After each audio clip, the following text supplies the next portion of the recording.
Welcome to Catch Outdoors. I'm your host, Captain Rob Modies. Contact email is catchoutdoors@gmail.com. My website's catchoutdoors.com. And my Facebook page is, you guessed it, Catch Outdoors. Catch Outdoors is presented by the Waypoint Podcast Network at waypointtv.com. Got a couple of books available on Amazon Kindle, Bridge to Paradise and What I Know About Fishing Southwest Florida. Check them out. Book 3's in the works. It has a working title, Take a Kid Fishing. Parent's Guide to Introducing Youngsters to the World of Angling. This is episode 40, titled Florida Backroads. I'm going to interior Florida again. I've been talking about this, with several people, and I don't know, it just keeps popping into my head about the ease of travel in central Florida, in the middle of Florida as you go north and south, and east and west for that matter, as far as you can, versus the traveling on the outer edges of Florida. I-95 on this coast and I-75 on the other coast. So it popped into my head while driving down A1A here in Fort Lauderdale. It's about driving slower, taking in the view, but also about saving fuel. Yeah, I'll explain that in a bit. But so A1A is a coastal road, so that goes against what I've just said. But A1A is the outer edge. US 1 is the highway, if you will, and then of course Interstate 95 on this coast. Other coast would be 41 is your highway, and I-75 is your up and down interstate road. Both are hectic. Both have lots of traffic lights. Both go through a bunch of coastal towns and cities, things like that. A1A, on the other hand, to me is kind of like. I don't know, when I get on A1A, it's like, that's the only way I can explain it. The designation of the road brings this calming effect to this Floridian. And to many other out-of-state travelers and visitors as well, it means beaches is what it means, A1A. I mean, heck, Jimmy Buffett, he titled one of his early albums A1A. One of his best, I might add. For those of you that are vinyl freaks, side 2, play it from beginning to end with a smile on your face. I've been lucky enough to travel most of its length in Florida and to have also traveled other iconic roads in the U.S. And again, these will be coastal. State Road 1, part of the Pacific Coast Highway in California. What a fantastic road. The PCH, as they refer to it out there, runs the entire length of the Pacific Coast. But it's got different designations in the 3 states that it runs through along the coast, which is kind of unusual. People think of the Pacific Coast Highway as that is the highway. But in Washington, Oregon, and a small part of Upper California, they designate it as US 101. And along most of California, it's labeled State Road 1. Same thing. I don't know why they did that. Who knows? But there are many others that I've traveled that really ought to be mentioned, that I think are interior highways that are just great to be on. We'll get back to Florida here in a second. The Blue Ridge Parkway up in North Carolina and Virginia. Those of you that have never done it, you should. The Parkway is a gorgeous drive through the mountains, through the Blue Ridge Mountains. Altitude of, 20-something hundred feet on up to almost 5,000 feet when you get close to Grandfather Mountain and Mount Mitchell. But it's beautiful, and you'll totally understand at given times of the day why it's called the Blue Ridge, because of that awesome color that you see in the mountains up there. The Overseas Highway, now you're back in Florida. Do you know what that is? It's really US 1. When you get down to Key Largo, they change the name, and it becomes it's US 1, becomes the Overseas Highway all the way down to Key West and ends at mile marker 0 in Key West. That's one that I've traveled more times than I care to think about, but it does get me to where I want to be. Let's put it that way. That's a really interesting that's an interesting highway, I should say, the Overseas Highway. It's when you get into Key Largo, you don't even really realize you're on an island. You've seen a little water right before you land in Key Largo, but that's about it. Card Sound and Blackwater Sound. That you see some water around you, but the Intercoastal Waterway, go over a great big bridge that runs right over the Intracoastal Waterway. But you don't really see much till you get down toward Tavernier. and you suddenly break out a couple little bridges, and you look out, and there's the Atlantic Ocean on one side of you, and there's Florida Bay on the other, and it's gorgeous. The water's blue-green, crystal green, like that coral reef look to it. It's beautiful. Trail Ridge Road. You Colorado people, just ears perked up. Trail Ridge Road is a mountain. I guess you'd call it a crest road that rides along a mountain crest of the Rockies. Estes Park is my favorite area of that, but that's where it's located. It's one of those roads where I think the most unusual thing I noted about it, or in my memories of it, are it's been a while, but at altitude the trees disappear. So you go through an area I will call tundra, if you will, and then all of a sudden you get up to an area where the trees disappear because the temperatures and the environment is just too nasty for them most of the time, most of the year. And it's an incredible drive. It really is a beautiful place. And of course, Route 66. Yeah, TV shows, movies, you name it, it was in it. Primarily down around the Southern California area. It's a treat to drive on Route 66. If you've never done it, you need to. That way you get the T-shirt and the bumper sticker. But although A1A isn't as dramatic a drive as the others I just mentioned, because it's really not, it's still my favorite because it delivers me to most of my favorite beaches along the east coast of Florida. The thing that A1A does the best is that it does that. There are places where you hop off of US 1, get on A1A, you continue south, but then you're basically forced back on US 1 again because, the beaches are broken. You have a beach, and then you have a pass, a beach, and a pass, and so that's when the A1A will kind of go away. But I highly recommend it. If you haven't purposely put yourself on A1A, you really should. It's quite a sight to see. Let's jump back. My recent drive on A1A and where I started this mess. It brought back memories from the early 70s. I had just filled up the Jeep, and I'm like, oh my goodness, close to $5. Down a little bit now since I wrote these notes, but I think gas in Fort Lauderdale somewhere around $4.73, $4.74 a gallon. Still a big yikes. But anyway, it brought back memories from the early 70s when I was in the Coast Guard. And in 73, there was a political oil embargo put into place by what we all began to refer to as OPEC. I'm pretty sure that's what they were called before, but I'm not really on the history side. I'm not sure of that, but that's where it was happening. They were mad at us. They were mad at any country that was supporting Israel at the time, and so they basically shut down oil production and shipping. In January of 74, the national speed limit on interstate highways was lowered to 55 miles an hour by the feds. And for you younger folks, you ain't that young anymore, be like my daughters. For those of you that are wondering why Sammy Hagar sang that song, I Can't Drive 55, now you know. I've often wondered how many people hear that song pop up on the classic vinyl stations and things like that where they play classic rock and roll. And Sammy Hagar pops up and they're like, what is that? What do you mean you can't drive 55? Well, that's why. And it stayed in place for a long time. I had to go look it up because I really didn't realize it was 87 before the feds decided that the states could have the right to act on their own for speed limits. So, that's almost 15 years. By the mid-90s, I think the federal government completely left the decision-making speed limits up in all cases for individual states to decide.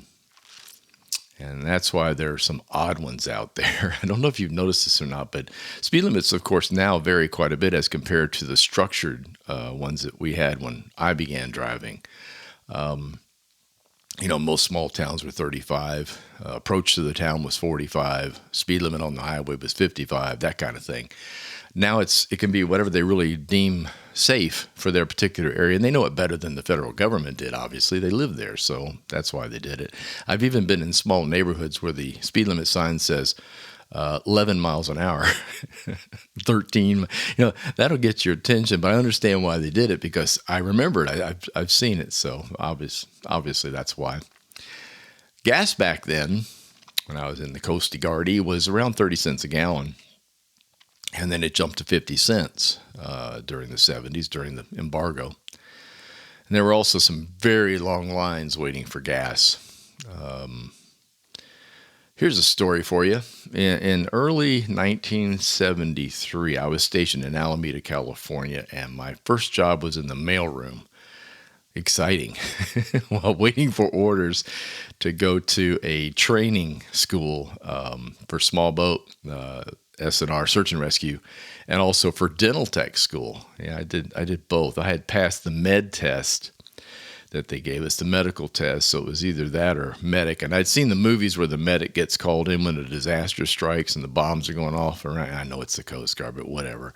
I thought dental would just be much more interesting, and it was offered. And by the way, it was. That and the sight of blood. No, really, there's plenty of blood in dental too.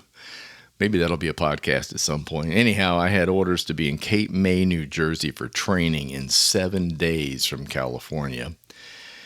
I know people go, well, you could have flown. No, we had stuff. We had a rental house. We had personal belongings. So myself and a friend of mine, who was also had gotten his orders at exactly the same time. His name was Mike. We were told we needed to be across the United States in 7 days. And so we got a U-Haul. We put it on the back of my Firebird, 69 Firebird, 350, tiny back seat. Mike, myself, and my wife, my first wife, Camille, we drove cross country in a Firebird nonstop. Towing this trailer behind us. And in Tucumcari, New Mexico, we stopped for gas, and because of the embargo, there were all kinds of gas strikes going on. I don't remember if it was over pricing or what it was, but in Tucumcari, everything was shut down, and that's where my little Firebird got to, and it was almost out of gas. Now, for those of you that had muscle cars at the time, and you remember those things, we were lucky to get 8 miles to the gallon with these beasts. They probably held about 12 gallons of gas, because that's all the room there was in the tank in the back of the Firebird. And if you're towing a trailer, well, subtract 2 or 3 miles, or 2 or 3, just maybe 5 miles to the gallon. I'm just guessing, but it had to be awful. So we stopped. The guys were at the gas station. They just wouldn't sell gas. And so finally I got out, got my orders out, and showed him my orders to be in Cape May. And the guys were looking at us and going, well, here's these 2 guys with bird off heads, so they're probably not lying. And they filled us up, which I thought was noble at best, considering what was going on in the town or in the city. And we were on our way. And so we made it to the next stop, which fortunately the next city didn't have the embargo going on, or I should say the protest, I guess is what it really was. Longer story. You should try to sleep in the back of a Firebird. The back seat of a Firebird is 2 little bucket seats back then. The Camaro is the same way, and you'd be sleeping on a little hump back there in the back. Mike was about 6'2". I was just under 6 feet. So it was really entertaining when it was our turn to try to sleep in the back. We made it to Louisville, Kentucky in 57 hours of straight through driving. Remember now, the interstate didn't go all the way. The interstate went from California up to about Illinois, and then it ended, and you were back on a state road going through Illinois and Indiana. The reason we went to Kentucky is that's where Camille and I were living at the time when I got in the Coast Guard. So she was going back home while we continued on our way to training. But we made it. We got an airplane in Louisville, flew to Philadelphia, did a puddle jumper from Philadelphia to Cape May. Also the scariest airplane flight I've ever had in my life. Small airplane where the guys up front would have, it was bumpy. We flew into a little bit of a storm in the middle of New Jersey, headed south, and plane bounced around. One of those little things seats about 8 people. And the little red warning lights kept going on and off over the dash up above them, the overhead. The co-pilot would reach up and whack it with his fist, and it would stop. It's true. It's a true story.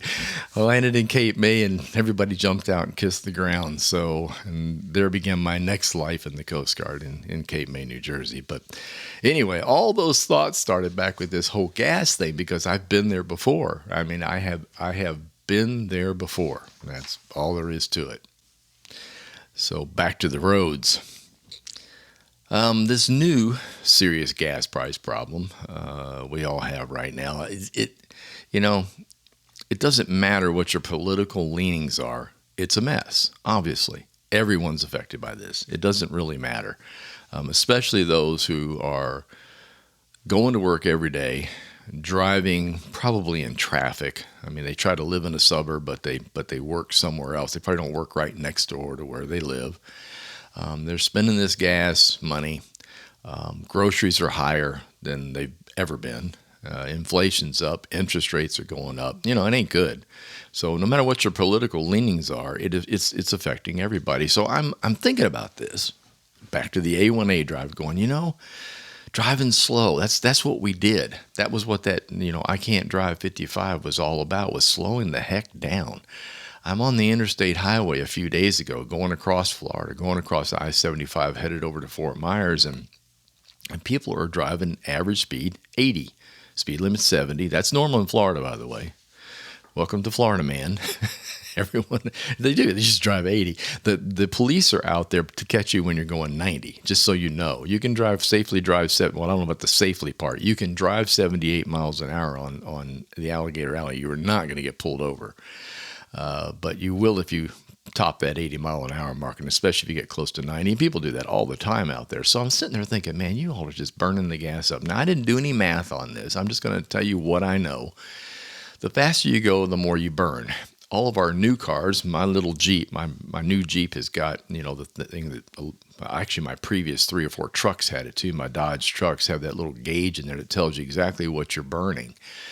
What your miles per gallon are, how many miles you have left in your travels, that kind of stuff. And so I'm sitting there. I mean, obviously I look at that, and you slow down to 65 miles an hour is not too bad. I mean, you're going to get run over on the interstate right now, but the mileage improves dramatically. And I'm sure that's true for almost all vehicles. My Jeep is a 4-cylinder turbo. Runs great, pulls great. All I need to pull is kayak, so it's not like pulling anything large behind the Jeep, but it works perfectly for that. Get on the back roads, and you are forced to go that fast. I mean, typically on the back roads, the highest you're ever going to go is 65. Most of the time, you're around 60 miles an hour on the back roads in Florida. A great many of them are 2-lane, have passing areas, things like that. And you're also going to slow down through towns.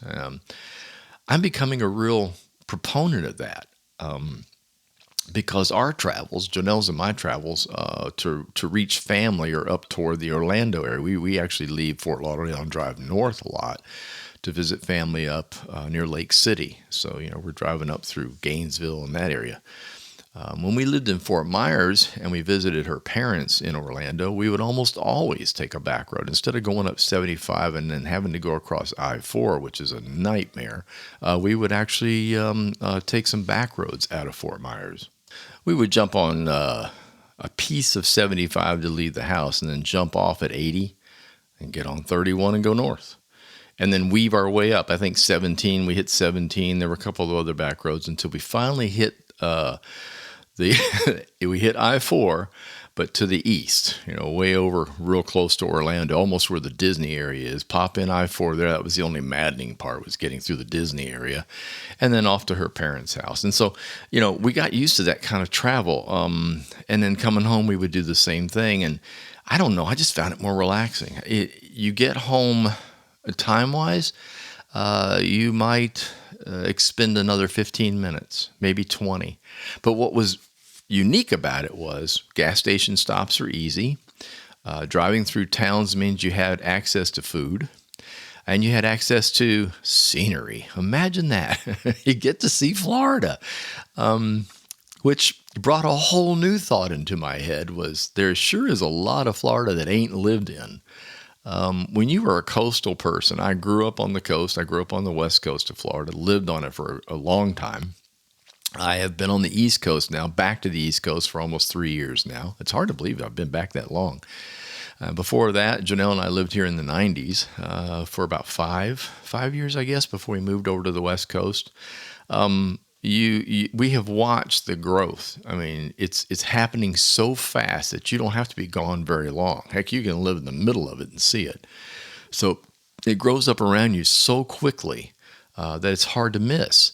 The middle of Florida ain't got nobody in it. It's crazy, people. Orlando is populated, obviously. That's the go point between Daytona Beach and Tampa. It is also the home. I would have to imagine. I wasn't anywhere near Orlando back in the day. Let's say back in the 70s. So when Disney started to be planned and plotted and done, I wasn't around. And I have to imagine Orlando grew a great deal just because of that, if nothing else. The tourism industry in Orlando is huge. When you get up to the northern, what I call the cities like Gainesville, for example, Tallahassee is governmental, but let's go to Gainesville. Gainesville's a college town. It's a really big college town, but it's a college town. The whole reason it's there is because of college. So there's really nothing. There's farmland. There's huge groves of oranges. Oh yeah, I have a question. If anybody can answer this, please do. Why is an orange grove called a grove and not an orchard? Why is it an apple orchard, but it's an orange grove? There's I don't know. That's a burning question. See, I thought of that driving through Central Florida. You get into the area of Lake Wales. You get into these beautiful, beautiful places out there. And I've talked about this before. This is the area of the springs, the natural springs that come up out of the ground in Florida. And you can swim in the springs, kayak in the springs, snorkel in the springs. It's gorgeous, crystal clear, like drinking water clear, or better in some cases. So you have this enormous central part of Florida that virtually nobody lives in. Everyone wants to be on where? You got it, the beach. And I get that. I love the beach. I do. Love the sand, love the sea, love the smell of salt water, love being in salt water. I know some people don't, but I do. Love being in the salt water. Good for you. Feels good. So that's where this whole back road idea came from. Okay, we got gas problems. We got high prices. We need to slow down a little bit and save money when you're traveling. And this might be a really good way to do it is to get on those roads. When I was a white-collar working stiff in Florida, I was over in the Miami area, and we had a meeting in Tampa, we would fly. We had a meeting in Orlando, we would fly. We had a meeting in Jacksonville, we would fly. I would suggest driving at this point. It was really, I just recently read this article written by our stewardess, an airline stewardess, and she was just adamant about this. If wherever you're going is 7 hours away, drive. I was like, wow, that's from the horse's mouth. It's like, okay. Her whole reasoning was, I mean, airplane flights now, for those that aren't aware, are pretty screwed up right now. It's really hard to get from point A to point B. We've got staffing issues, scheduling issues, airplane issues. Mostly staffing is the biggest problem, but post COVID, and so it's really become an issue. Backroads, yeah. I guarantee you right now that if I was still in that working group, the bankers group, that we would probably be hopping in a car, 4 of us at a time, in an SUV, another gas burner, and driving to Tampa and driving up to Orlando or Jacksonville where our meetings were being held. We would probably get up there and back faster than we would by air right now. So something else too that came up during this whole thought about the fuel and saving fuel and slowing the heck down, boats. Most of you realize that I'm a retired captain. I spent a great deal of time on boats. I don't know if you know this or not, but the average boat gets about 4 to 5 miles to the gallon, and that's if he's got a four-stroke engine on there. If he has 2 of them, it's going to be worse. It depends on the boat. I mean, you got to get down to brass tacks here and say, okay, how long is the boat? How wide is the boat? How much water does it draw? What's the hull like? There's a lot of things that go into it. But the average backcountry bay boat, not a skiff, but a bay boat, with, say, a 150 on the back, a 4-stroke 150, either Yamaha or Mercury, is probably going to get around 5, maybe 6 miles to the gallon. You might be able to push it to 8 if you're really lucky.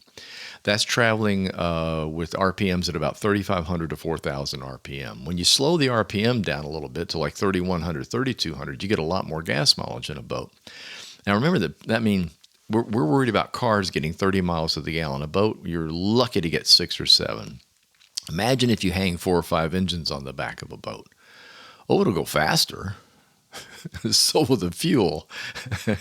Gallons per mile. I've heard that said before by a lot of guys that run the big boats, your sport fishermen and your really large boats. And add this to that. Fuel at marinas is more than fuel at a gas station. A lot more. And a lot of people burn non-ethanol gas. Non-ethanol costs more than regular gas does. Costs more than anything, really. So you combine all those things together. So I'm going to go right back to what I said. Slow the heck down. Take a look around. Come off that throttle on that boat a little bit. Run that boat around 31 to 3,500, as provided you can get it on step, as long as it's up on plane. Also, less danger out there. There are a lot of people on boats and things on the water that don't pay a whole lot of attention to their surroundings. So gives you more reaction time by slowing down just a little bit. Now, before I started this, the notes that I took for this podcast were obviously about the back road. That's how this whole thing started. And so I went online and I was looking at what's the best back road in Florida? Obviously we've talked about the Overseas Highway and A1A. I love those. And Middle Florida, just going up 31, for example, and 17. A lot of sights to be seen on those roads. But the one, this kind of came about in a conversation at a cocktail party that I went to. Now, this is a funny kind of cocktail party. This cocktail party takes place on Zoom. Back during COVID, friends of mine up in Kentucky decided that the only way any of us can keep track of what the heck's going on with each other is to have a Zoom cocktail party. So we had a weekly party. We met every Thursday night. Got your cocktails, got on Zoom, and a whole bunch of friends. We all got together and had literally a Zoom cocktail party. And we would talk about what's going on and who's doing what and who's got COVID and who hadn't had COVID and what you're doing to be safe and all that kind of stuff. And how's your job and are you still employed and things like that. Things that you would discuss at a good old-fashioned stand-up cocktail party. Safety in numbers, and we didn't have to wear a mask while you're on Zoom. I don't know. I think I saw somebody do that once. That was kind of comical, but anyway.